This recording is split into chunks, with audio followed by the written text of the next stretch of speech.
The China-originated COVID-19 pandemic has not only created a public health crisis, yung epidemic outbreaks from one country to the other, pero ang hinaharap ng mundo ngayon is also an economic crisis. At isang malaking biktima ng itong economic crisis across the world will be the OFWs, Overseas Filipino Workers, or our modern heroes. Marami sa kanila could potentially face loss of their jobs and could be forced to come back home to the Philippines.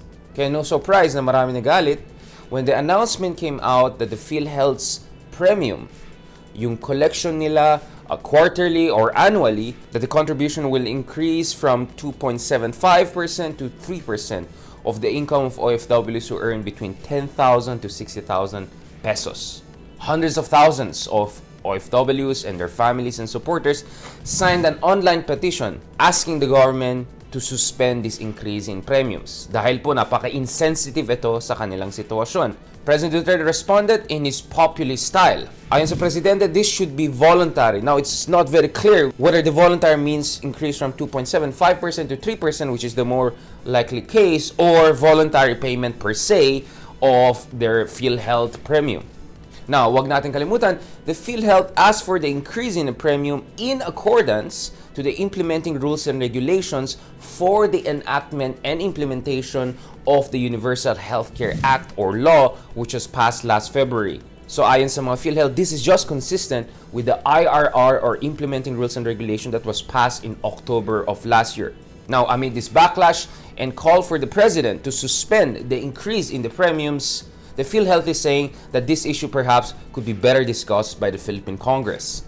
Pagdating sa batas, this resides within the responsibility of the Philippine legislature. Pero pagdating sa implementing rules and regulations, we're talking about government agencies and concerned stakeholders together talking about paano ma-implement itong mga batas na pinasa ng Kongreso. It's one thing for you to pass a law, it's another thing for you to have specific guidelines on how to operationalize that law. At doon papasok ang IRR. And the IRR for the Universal Healthcare Act or law, which was passed early in February of 2019, the IRR was finalized by October of that year. Kaya matagal po pag-usapan yung mga detalye on how to operationalize a law with due consideration to the specifics of our bureaucracy and specifics of the finances and the implementation and bureaucratic difficulties that come with implementing a law.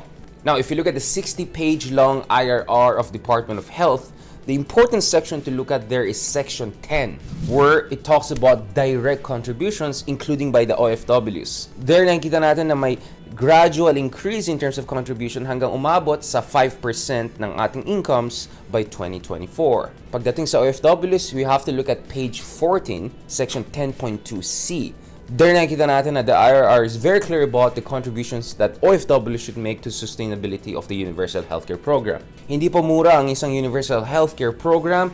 It cost the government 257 billion pesos in the first year of its implementation. And the OFWs have benefited from that. The contribution from OFWs was around 1 billion pesos, but based on the government data, the OFWs and their dependents were able to enjoy more than that. In fact, OFWs were able to enjoy almost twice what they contributed at 1.7 billion pesos. Now, a majority of that went to their dependents here in the Philippines, and around 1/3 was enjoyed by the OFWs themselves. And according to law, the OFWs could reimburse their health expenditures if they had to be hospitalized and spend for their healthcare abroad.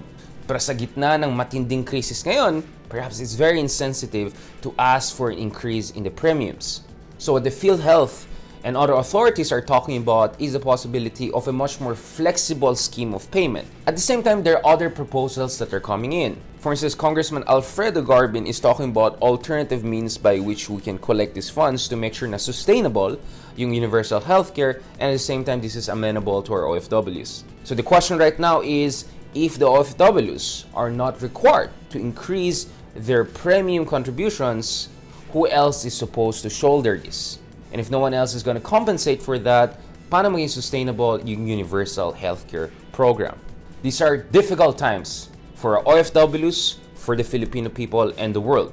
But above all, it's also a very difficult time for our leaders who have to engage in a very delicate balancing act to ensure that hindi mahirapan in an undue fashion, in an unfair way, yung ating OFWs and distressed citizens, but at the same time, ensure na sustainable yung government programs like universal healthcare. Ako po si Richard Haydarian. Stand with us, stand for truth.